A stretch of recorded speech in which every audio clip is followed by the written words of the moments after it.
오늘 하나님께서 우리에게 주신 말씀 시편 121편 1절에서 8절까지의 말씀을 한 절씩 교독하시겠습니다. 시편 121편 1절에서 8절까지의 말씀입니다.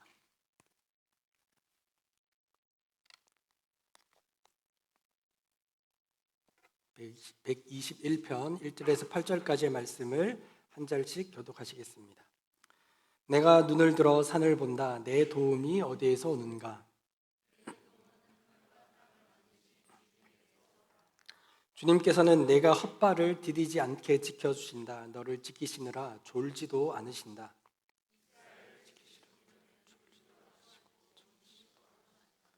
주님은 너를 지키시는 분, 주님은 내 오른쪽에 서서 너를 보호하는 그늘이 되어주시니 낮의 햇빛도 너를 해치지 못하며 밤의 달빛도 너를 해치지 못할 것이다. 주님께서 너를 모든 재난에서 지켜주시며 내 생명을 지켜주실 것이다. 주님께서는 네가 나갈 때나 들어올 때나 이제부터 영원까지 지켜주실 것이다. 아멘. 네, 어느새 가을의 기쁨이 느껴지는 요즘입니다. 감사하게도 가든스테이트라는 별명을 가진 뉴저지에 살면서 더욱 가을의 아름다움을 느끼고 즐길 수 있어서 참 감사합니다. 그래서 이런 마음을 가지고 성도님들과 이야기할 때면 우리 성도님께서 이 뉴저지에서 가을을 제대로 즐길 수 있는 곳을 이렇게 몇 군데 추천해 주시기도 합니다. 그래서 여기는 꼭 가보세요. 여기 가시면 참 좋습니다. 이런 말씀, 이런 추천들을 많이 해주십니다. 특별히 이런 추천은 제가 여름 휴가를 계획할 때면 참 많이 듣는 것 같아요. 그래서 예를 들어서 저 이번에 LA 쪽으로 휴가를 갑니다. 이렇게 하면 이렇게 말하고 제가 밥은 여기서 먹고 여기 갔다가 저기 가려고 해요. 이렇게 하면 이제 성도님들이 목사님 아니에요. 거기가 아니에요. 이러면서 본인이 알고 계시는 그런 맛집과 꼭 가야 될 곳들을 이렇게 알려주십니다. 그래서 여기를 갔다 오셔야 LA 갔다 오셨다라고 말씀할 수 있어요 라고 이렇게 추천해 주십니다. 생각해보면 저도 제주도에서 한 5년 6개월 살았거든요. 그러니까 저는 그 제주도민만 아는 곳을 잘 알고 있습니다. 그래서 이렇게 가족들이나 친구들이 오면 어디를 가야 되냐 이렇게 하면 여기 꼭 가고 여기 꼭 가라. 비와 바람이 많이 불 때면 여기를 꼭 가야 한다라고 이렇게 추천을 해줘요. 그래서 여기를 가면 이제 꼭 제주도 왔다라고 말할 수 있으니까 여기를 꼭 가세요라고 이렇게 추천을 해드렸던 것 같습니다. 예전에 철학 수업에서 정확한 문장을 기록하는 것에 대한 그런 수업을 들었을 때 교수님께서 이런 내용의 수업을 하셨던 것이 기억이 납니다. 만약 어떤 사람이 프랑스의 루브르 박물관을 다녀왔다라고 한다면, 그런데 루브르 박물관 마당에 있는 유리 피라미드 앞에서 사진만 찍고 왔어요.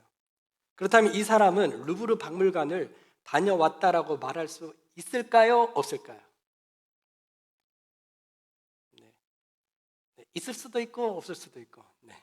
사전에 우리가 어떤 전제를 설정해 놓느냐에 따라서 다르겠지만, 만약 루브르 박물관의 경계나 울타리만을 전제해 뒀다라면 다녀왔다라고 그렇게 말할 수 있습니다. 하지만 일반적으로 루브르 박물관에서 제일 유명하다고 할 수 있는 모나리자 그림이나 비너스 여신상, 나폴레옹 대관식 그림 이런 것들 보면서 그 앞에서 이렇게 부위하면서 사진 한번 찍어야지 나 루브르 박물관 갔다 왔다. 거기에서 비너스 여신상 생각보다 안 이쁘더라. 모나리자 뭐 이렇더라. 뭐 이렇게 말할 수 있지 않습니까?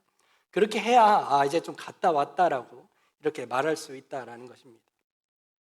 이제 이러한 생각을 가지고 오늘 교회에 나오신 여러분들이 이제 집에 돌아가셔서 나는 오늘 교회 잘 다녀왔나? 라고 이렇게 물어보실 수도 있을 것 같아요.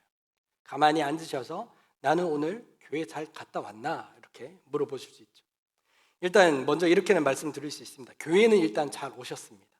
오실 때 여러 사정이 있을 수도 있고 또 여러 유혹도 있으셨겠지만 아시다시피 주일 아침만 되면 왜 그렇게 분주한지요, 그죠? 양말도 한 짝이 어디 있는지도 모르고, 저는 특히 제일 힘들 때가 이 넥타이가 제대로 안 매어질 때, 이게 보시면 뭐 잘 모르시겠지만 아주 제 정성이 들어간 넥타이입니다. 몇 번 풀었다가 꽂혀 맸다가 이렇게 하고, 머리도 오늘 좀 신경 더 썼어요. 막 이렇게. 그러니까 뭐 평소하고 다르게 좀 더 이렇게 주일 아침만 되면 이렇게 분주하게 되잖아요. 그런 것들을 다 이겨내시고 여러분들이 이 자리에 와 계십니다. 그래서 일단은 잘 오셨어요. 이제 여기에서 하나님께 올바르게 예배드리고 하나님 주신 은혜를 받고 돌아가는 일들만 남아 있습니다. 오늘 본문의 말씀은 우리가 너무 잘 알고 있는 말씀입니다. 121편 1절에서 1절 윗부분에 보면 표제목이 적혀져 있습니다. 120편부터 134편 모두 15편으로 되어 있는 성전에 올라가는 노래, 성전에 올라갈 때 부르는 시편, 이런 표제목들이 적혀져 있어요.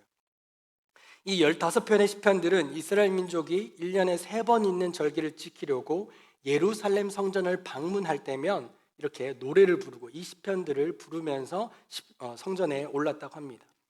이 시편들이 지어진 시기는 대부분 이스라엘 민족의 바벨론 포로 시기 때 이 무너진 예루살렘 성전을 그리워하며 기록되었고, 포로기 이후에 이렇게 한 곳에 모아 절기가 되어 하나님께 제사 드리러 성전에 오를 때 성도들이 주로 불렀다라고 이렇게 전해집니다. 오늘 우리가 읽은 시편 121편은 그 두 번째 시로 모두 8개의 절로 이루어져 있습니다.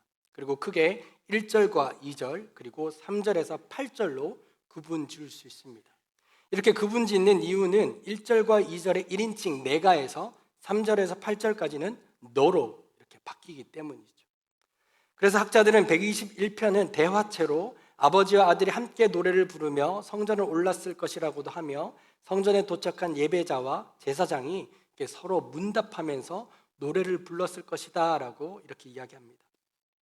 우리 이런 배경을 가지고 1절과 2절 말씀을 다시 한번 더 읽어보도록 하겠습니다. 내가 눈을 들어 산을 본다. 내 도움이 어디에서 오는가? 내 도움은 하늘과, 잠깐만요. 같이 읽는 건데.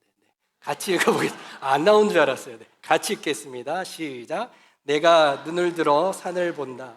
내 도움이 어디에서 오는가? 내 도움은 하늘과 땅을 만드신 주님에게서 온다. 아멘. 말씀드렸듯이 이 시편이 기록된 배경은 예루살렘이 아니라 이스라엘 민족이 바벨론 포로로 끌려가 쓴 시이기 때문에 바벨론 지역의 어느 곳, 어딘지는 모르는 어느 곳에서 쓴 것이라 볼 수 있습니다. 예상하시듯이 결코 평탄한 상황에서 쓰여진 시가 아니죠. 121편 앞에 있는 120편을 보더라도 이방 지역에서 대적자들의 공격과 미움을 받고 있는 그런 어려운 상황 가운데 있음을 볼 수 있습니다. 하나님의 도움은 당연히 없을 것이라 여겨지고 있는 상황이고, 하나님과 하나님의 말씀에 대한 불순종의 결과로 지금 바벨론 포로 생활을 하고 있는 그런 이스라엘 민족들의 상황입니다. 그때 그런 상황 속에서 스스로에게 질문하고 있습니다. 내가 눈을 들어 산을 본다. 내 도움이 어디에서 오는가? 여기에서 산은 여러 가지로 의미합니다. 첫 번째로 이 산을 인생에서 만나는 여러 가지 어려움으로 볼 수 있습니다. 상상해 본다면 이스라엘 민족들은 바벨론 포로로 이방 나라에 끌려가 살면서 더 이상 나의 힘으로는 어떻게 할 수 없는 그런 상태에 놓였을 때 하늘을 바라보면서 깊은 탄식 가운데 고백하는 그런 시편 기자의 모습을 볼 수 있죠. 우리들도 그럴 때가 있습니다. 특히 이민 와서 내가 어떻게 할 수 없는 큰 산을 만날 때, 혼자 길거리에서나 혹은 자녀들에게 보이지 않으려고 아이들은 다 재워놓고 가슴 아파하고 그리고 그저 탄식 가운데 그렇게 있을 때 우리가 눈을 들면서 나의 도움은 어디서 오나? 하나님 어디에 계십니까? 이렇게 탄식하실 때 없으셨습니까? 또한 이 산을 여호와 하나님의 권능과 능력으로도 볼 수 있습니다. 예루살렘을 둘러싸고 있는 여러 높은 산들 그 중에서도 예루살렘 성전이 있는 시온산을 그리워하며 또한 바라보면서 천지를 창조하신 하나님, 나의 도움과 능력 되시는 하나님을 향하여 믿음으로 올라가는 그런 순례자들을 떠올릴 수가 있는 것이죠. 이렇게 순례자들은 자신의 인생의 산 혹은 성전이 있는 시온산을 바라보며 나의 도움이 어디서 오나라고 질문하고 난 뒤에 2절과 같이 고백합니다. 내 도움은 하늘과 땅을 만드신 주님에게서 온다. 우리에게 익숙한 개역개정 성경에서는 다음과 같이 번역했습니다. 나의 도움은 천지를 지으신 여호와에게서로다. 아멘. 맞습니다. 우리의 도움은 천지를 지으신 여호와 하나님에게서부터 오는 것이 맞습니다. 여기에 하나님의 큰 은혜가 있고, 여기에 예수 그리스도의 십자가 사랑이 있고, 성령 하나님의 인도하심이 있습니다. 사실 1절과 2절 사이에는 이 보이지 않은 간격이 정말 큽니다. 많은 세상 사람들도 1절과 같은 탄식을 하며 인생을 우리와 똑같이 살아가고 있습니다. 똑같이 어려움 속에서 살아가고 있습니다. 하지만 그들에게는 2절과 같은 답을 찾아볼 수는 없습니다. 왜냐하면 2절의 말씀이 믿어지지 않기 때문이죠. 하지만 저와 여러분들에게는 이 2절의 말씀을 아멘으로 고백할 수 있습니다. 우리는 이것을 하나님의 은혜라고 부르죠. 다른 그 어떤 것보다 나의 도움이 천지를 지으신 여호와에게서 온다고 믿게 되는 이것, 여러분, 이것이 하나님의 은혜입니다. 이것이 놀라운 하나님의 은혜, 우리가 지금 누리고 있는 하나님의 은혜입니다. 그런데 인생을 살아가다 보면 우리가 이미 가지고 있는 2절의 이 놀라운 하나님의 은혜를 놓칠 때가 있습니다. 언제 그렇습니까? 우리에게 다가온 여러 어려움과 인생의 큰 산을 만날 때 그렇습니다. 또한 내가 믿고 있는 천지를 창조하신 하나님의 능력이 내 삶의 자리까지 임하지 않는다라고 생각하게 될 때 우리가 이 은혜를 놓치게 되죠. 그 하나님 저기 산 위에 성전에만 머물러 계시는 것과 같고 온갖 기술의 발달로 자연을 정복해 나가며 창조주의 자리까지도 위협하고 있는 이 세상, 나날이 올라가는 렌트비와 물가들, 또 서로 속고 속이는 이 세상 사람들 속, 그리고 끊이지 아니하는 전쟁의 소식들, 이런 것들을 바라볼 때에 천지를 창조하신 하나님의 도움이 없는 것 같이 보이고 이제는 소용없이 느껴질 때도 있습니다. 하지만 이것은 오늘날 우리가 만들어 놓은 세상에서 겪게 되는 생각입니다. 우리가 가지고 있는 오해입니다. 우리는 이러한 것들에 갇혀서 하나님의 능력과 하나님의 놀라운 은혜를 살아갈 때가 참 많이 있습니다. 아마 바벨론 어느 동네에서 이 시편을 기록한 기자도, 그리고 바벨론 포로에서 돌아왔지만 이 예루살렘에서 참 살아가기 힘든 이 예루살렘 성도들, 이스라엘 백성들, 여러분들 에스라서나 느헤미야서에 보면 포로에서 돌아왔지만 그 척박한 땅에서 살아가는 이스라엘 민족들의 그 어려움들을 볼 수 있습니다. 이제 때가 되었기에, 또한 이 율법이 그렇게 정하였기에 그런 마음, 그런 상황이지만 성전에 올라가야 하는 그들 또한 그러한 하나님의 은혜와 인도하심에 대해서 전혀 기대함 없이 성전에 오를 수도 있는 것이죠. 그런 자들이 무거운 발걸음을 성전을 향하며 스스로에게 묻고 있습니다. 내가 눈을 들어 산을 본다. 나의 도움은 어디에서 오는가? 그리고 스스로에게 답합니다. 나의 도움은 하늘과 땅을 만드신 주님에게서 온다. 하나님을 예배하러 나오신 우리 성도님들, 우리 모두 2절과 같은 고백으로 하나님 앞에 나아갈 수 있기를 바랍니다. 교회 나올 때까지 여러 삶의 어려움과 큰 산들 때문에 우리 스스로 가둬버린 생각과 사고 속에서 하나님을 바라보지 못하는 우리들의 마음과 우리들의 삶의 자리라 할지라도 지금 다시 스스로에게 물어보시기 바랍니다. 또 스스로에게 답하시어서 이 귀한 하나님의 은혜를 다시 회복할 수 있는 저와 여러분이 될 수 있기를 바랍니다.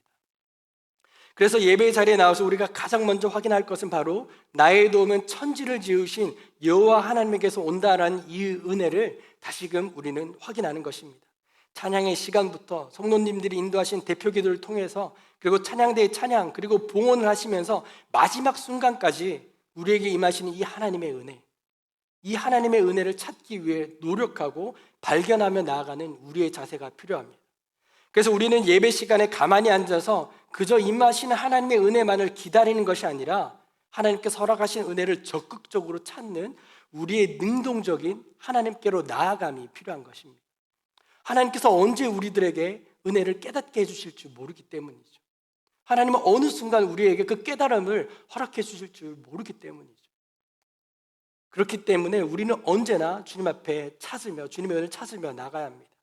이로 인해 예수 그리스도의 십자가의 보혈의 사랑으로 하나님의 자녀가 된 우리임을 다시금 확인하고 우리 아버지 되신 하나님, 하늘과 땅을 통치하신 하나님을 찬양하고 경배하며 그 품에 안기며 이 은혜를 누릴 수 있는 것, 그것이 오늘 우리가 이 예배의 자리를 통해서 해야 하는 것이라는 것입니다.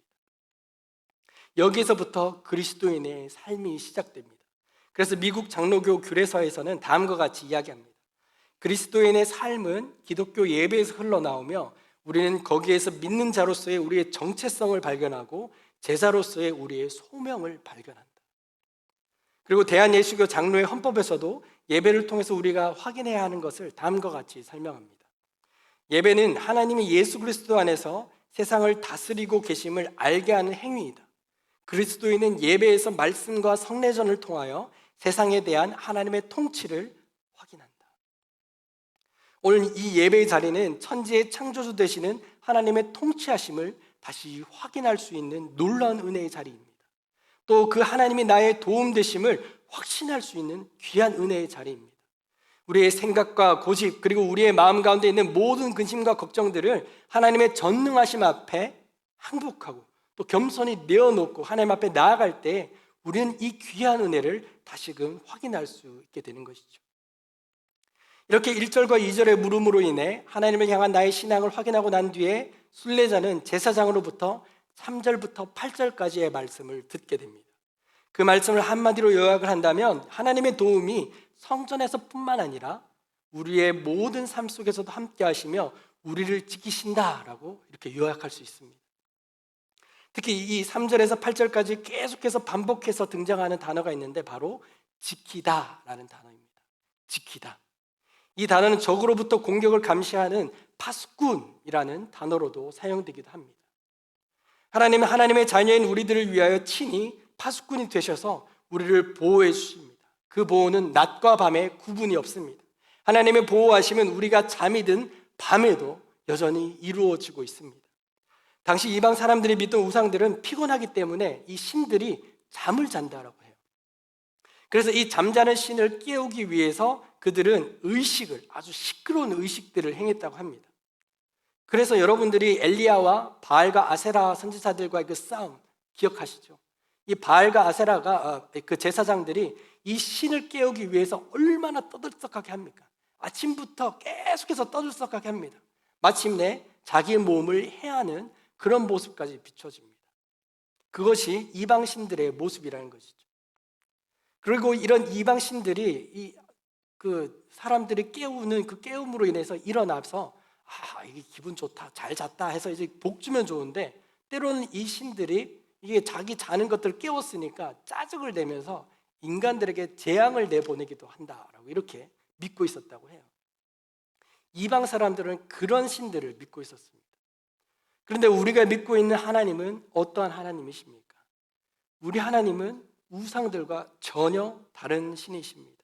비교할 수도 없는 분입니다. 잔다는 것은 존재적으로 연약함을 가지고 있다라는 그런 의미라고 볼 수 있는데 연약한 존재가 어떻게 신이 될 수 있습니까? 우리 하나님은 전능하신 하나님이시며 우리처럼 잠을 주무시지도 않아도 되는 그런 완전하신 분이십니다. 그 하나님께서 우리를 지키시고 그래서 그 하나님께서 낮에 강한 햇빛 속에서도 우리를 지키시고 밤의 추위 그리고 특히 그들이 믿고 있었던 달빛이 주는 정신적인 이 영혼의 공격에서도 우리를 지키시며 우리의 출입을 지금부터 영원까지 우리 하나님께서 지키신다라고 이렇게 말씀하고 있습니다. 여러분, 그 하나님의 지키심과 보호하심은 오늘 우리에게도 이루어지고 있습니다. 지난 우리가 살아온 순간들을 돌아보면 이 하나님은 정말 우리의 삶을 지키시고 보호하셨음을 깨닫게 됩니다. 그리고 그 은혜는 오늘도 그리고 앞으로도 우리에게 계속될 것입니다. 하나님은 오늘도 우리를 지키시고 보호하고 계십니다. 이것이 우리가 예배를 통해서 확인해야 할 첫 번째라 할 수 있습니다. 이제 두 번째로 우리가 예배를 통해서 확인해야 하는 것은 하늘과 땅을 만드신 하나님의 통치하심과 보호하심을 깨닫고 그 하나님과 함께 세상 가운데로 나아가기를 다짐하는 결단, 이 결단하는 것입니다. 미국 장로교 규례서, 우리 교단이 속해 있는 이 미국 장로교 규례서에서는 예배를 통한 하나님의 은혜를 경험한 성도들의 예배가 삶의 예배로 연결되어야 함을 이렇게 다음과 같이 설명합니다. 우리가 우리 마음의 기도와 우리 삶의 봉헌을 하나님께 드릴 때 그리스도인의 삶은 다시 예배로 흘러 들어간다. 개인적 삶 속에서 우리는 매일의 기도 훈련과 제자로서의 다른 훈련들, 가정 예배, 그리고 그리스도의 소명 및 섬김을 통해 우리의 믿음을 실천하려 노력한다. 그리스도인으로서의 우리의 삶이 말씀에 의해 형성되고 성령님에 의해 능력이 부어지는 가운데 우리는 매일 예수 그리스도의 형상을 더욱 닮아가게 된다. 여러분, 지난 우리들은 하나님께 올려드리는 예배를 통해서 이미 우리에게 이루어져 있는 하나님의 은혜를 찾고 경험하는 것에 너무 많이 집중하지 않았나 돌아볼 수 있습니다. 하지만 이 은혜는 로마서 8장에서 보듯이 그 어떤 권세도 그 어떤 능력도 하나님, 이 예수 그리스도 안에 있는 하나님의 사랑을 끊을 수 없다라고 분명하게 단정지어서 우리들에게 말씀해 주고 있습니다. 우리가 계속해서 의심하고 그 뜻 안에 거하지 않고 뛰쳐나가서 그것을 헷갈리고 있는 것뿐이지, 하나님은 이미 이 화해를 예수 그리스도로 말미암아 완료하셨다는 것이죠. 이제는 그 사랑을 가지고, 그리고 그 하나님의 보호하심과 능력의 확신 가지고 이 세상에서 살기를 결단하며 나아가야 하는 것, 이제 그것이 우리에게 남겨져 있습니다. 그리고 내 삶의 각 영역에 하나님의 은혜가 발견되기를 기대하며 나아가는 것, 이제 그것을 우리가 해야 한다는 것이죠. 비록 우리의 삶에는 여러 가지 개인적인 문제가 있고 여전히 내 삶에 여러 가지 어려움이 있지만, 이제 천지를 창조하신 하나님께서 나와 함께 하심을 확신하고, 이제 나의 시선이 아니라 하나님의 시선을 가지고, 하나님께서 허락하시는 시선과 마음을 가지고 삶의 자리로 나아가는 결단을 하며 나아가야 한다는 것입니다. 그리고 이제 그 마음과 그 결단으로 우리가 늘 외치는, 여러분 언제나 우리 여기 있는 저 구호, 누군가의 생명과 풍성한 삶을 위한 삶, 이제 이것을 결단하며 나아가는 것, 그것이 오늘 우리 예배의 자리에서 이루어져야 할 것이라는 것입니다. 마크 레버튼 목사님이라는 분이 이런 말을 하셨습니다. 예배 드리다가 이웃을 잊어버리는 것, 바로 여기에 문제가 있다. 우리는 분명 하나님께 열정을 품지만 그 열정으로 자기 만족이나 자기 유익을 구할 때가 많다. 여러분, 우리가 정말 그러한 모습으로 나왔던 때가 참 많았던 것 같습니다. 하나님 앞에 열정을 가지고 하나님 앞에 최선을 다해서 예배드리고, 또 세상에서 그 어떤 곳에서 볼 수 없는 귀한 이 성전을 하나님께 아름답게 올려드려 만들어드리고, 여러 가지 우리의 힘을 다해서 마음을 다해서 이렇게 하나님을 예배하고 하나님을 높여드렸지만, 우리의 삶 속에서 하나님의 사랑을 흘러보내야 할 그 이웃을 잃어버릴 때가 참 많았던 우리들의 지난 모습이라 볼 수 있습니다. 성도님들, 예배를 통해 이웃을 만나는 것, 이것이 참된 예배입니다. 예배의 자기 만족을 넘어서 이제 그 사랑이 없는 곳을 향해 나아가고, 세상에서 하나님의 임재를 기대하며 또 그 능력을 전하길 결단하는 것이 예배에서 우리가 해야 할 일이고 찾아야 하는 일입니다. 성도님들, 교회는 참 잘 오셨습니다. 이제 하나님의 은혜를 발견하고 그 하나님께서 나와 함께 하심을 믿으며 새로운 결단과 하나님의 인도하심에 대한 그런 기대함을 가지고 이제 저 예배당 문을 열고 나가시면 됩니다. 그리고 매일의 삶 속에서 삶의 예배를 드리며 예수 그리스도를 닮아가는 우리의 삶으로 연결되기를 기대하며 저 예배당 문을 열고 나가시면 되는 것입니다. 예배 자리에 나와서 그냥 내 마음의 그런 감정의 만족함, 그것에서 그치는 것이 아니라 이제 그것이 확신을 여겨지고, 그 확신이 내 삶의 결단으로 이어져서 이제 내가 저 예배당 문을 열고 나아가면 하나님과 이렇게 살리라. 비록 내 삶에 여러 어려움과 문제들이 있지만 하나님께서 내 삶을 지키신다고 하셨으니 이 믿음 가지고 이제 저 문제들을 믿음으로 이겨내리라. 그리고 아직도 이 사랑을 모르는 자들에게 내 삶을 통하여 이 뜻들을 나타내리라. 결단하며 나아가는 것, 그것이 오늘 우리 예배를 통해서 일어나야 하는 것입니다. 사랑하는 성도님들, 그 기대함 가지고 이제 매일의 삶 속에서 삶의 예배를 드리며 예수 그리스도를 닮아가는 우리의 삶으로 연결되시기를 바랍니다. 하늘과 땅을 만드신 하나님, 오늘 우리와 함께 하신 것과 같이 우리의 삶 속에서도 우리의 결단과 우리의 발걸음을 지키시고 우리와 동행하실 것입니다. 믿음으로 기대하며 또 내일을 살아가시는, 또 한 주를 살아가시는 저와 여러분 되실 수 있기를 바랍니다. 이 시간 말씀을 기억하시며 함께 기도하겠습니다. 하나님께서는 이사야 선지자를 통해서 이런 말씀을 하셨습니다. 너희가 내 앞에 보이러 오니 이것을 누가 너에게 요구하였느냐? 내 마당만 밟을 뿐이니라.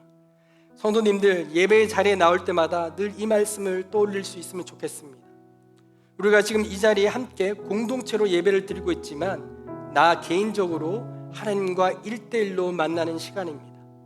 바라기는 성전의 마당만 밟고 집으로 돌아가시는 것이 아니라 여전히 나의 도움 되신 하나님을 1대1로 발견하시고 만나시고 또 그분과 교제하시고 또 그 하나님께서 내 삶을 지키심을 확신하시며 우리의 삶의 자리로 나아가시는 그런 예배의 시간, 또 그런 결단이 있는 오늘 이 시간이 될 수 있기를 바랍니다.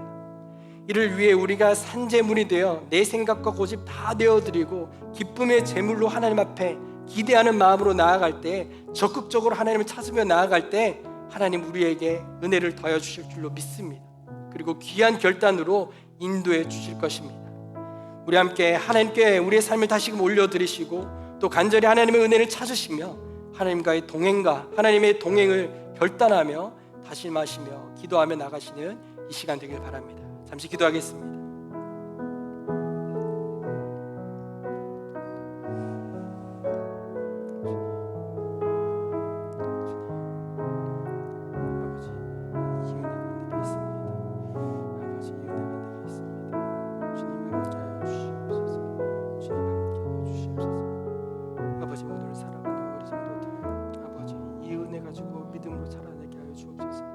아버지, 이 믿음 가지고 오늘을 살아가게 해 주시옵소서. 천지의 창조주 되신 하나님, 천지를 만드신 하나님, 하늘과 땅을 움직이시고 주관하신 하나님, 오늘도 그 통치하심은 여전히 이루어짐을 믿고 나아가오니 아버지여 은혜로 더하여 주시고 그 통치하심 가운데 나의 삶이 있고 그 인도하심 가운데 내 삶이 있음을 믿음으로 깨닫고 아버지 믿음으로 기뻐하며 기대하며 내일의 삶을 기대하며 나아갈 수 있도록 인도하여 주시옵소서. 귀한 은혜가 주님 귀한 능력이 내게 있습니다. 아버지 그 어느 것보다도 귀한 은혜와 능력이 내게 있습니다. 아버지 이것을 확신하고 다짐하며 믿음으로 나갈 때 기뻐 받아주시며 하나님의 은혜와 하나님의 은총으로 함께하여 주시옵소서. 주님 인도하여 주시옵소서. 주님 동행하여 주옵소서. 하늘과 땅을 만드신 하나님 아버지, 우리의 도움이 모든 것을 아시고 모든 것을 통치하시는 하나님께로부터 온다는 것을 다시 확신하게 하시니 감사를 드립니다. 또 그 하나님께서 내 삶 모든 순간 지키신다고 말씀해 주셔서 감사합니다. 주님, 이 믿음, 이 은혜 가지고 이제 세상 가운데로 나아갑니다. 여전히 풀지 못한 문제가 있고 또 넘지 못하는 산들이 있더라도 하나님께서 나와 함께 하신다는 이 믿음, 하나님께서 나를 지켜주신다는 이 믿음 가지고 이제 그 문제와 그 산을 향하여 전진하며 나아가려고 하오니 주님 이 결단 가운데 함께하여 주시고 이 믿음 가운데 함께하여 주셔서 하나님 세상 속에서 승리하며 기뻐하며 주님께서 우리 세상 속에 숨겨놓으신 그 기쁨과 그 은혜를 찾으며 누리며 나가는 우리의 삶의 자리가 될 수 있도록 주님 인도하여 주시옵소서. 그리하여 이제 내 삶을 넘어 누군가의 생명과 풍성한 삶을 위해서까지 나아가며 하나님의 그 발걸음을 쫓아 나아가며 또 닮아 나아가는 우리의 삶이 되길 원하오니 주님 우리의 삶 가운데 함께하여 주시고 주님 인도하여 주시옵소서. 감사를 드리오며 살아계신 예수님의 이름으로 기도합니다. 아멘.